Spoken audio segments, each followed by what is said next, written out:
ความแข็งแกร่งของพื้นผิวที่ถูกกระทบบอกได้เลยว่าการเล่นยูนิเทนสามารถปกป้องได้เป็นอย่างดีบ่ว่าจะเป็นลานโบลิ่งลานเต้นลำพื้นลานสเก็ตพื้นคอนกรีตและพื้นปักเก้การเล่นยูนิเทนภายนอกผลิตภัณฑ์รักษาเนื้อไหม้เคลือบแข็งทนการขูดขีดทนแดดทนฝนทนความร้อนและสารเคมีต่างๆการเล่นยูนิเทนเฮ็ดให้พื้นเฮือนของท่านงามน่าเบิงสามารถเลือกใช้ได้ทั้งกาแลนยูนิเทน G4000 และกาแลนยูนิเทน G5000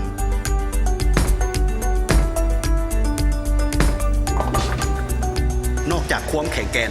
ยังแฝงด้วยความสวยงามเสมอเกาะคุ้มกันเนื้อไม้ที่แข็งแกร่งสวยสดใสกาแลนยูนิเทนจากบริษัทอุไรพนิชประเทศลาวจำกัด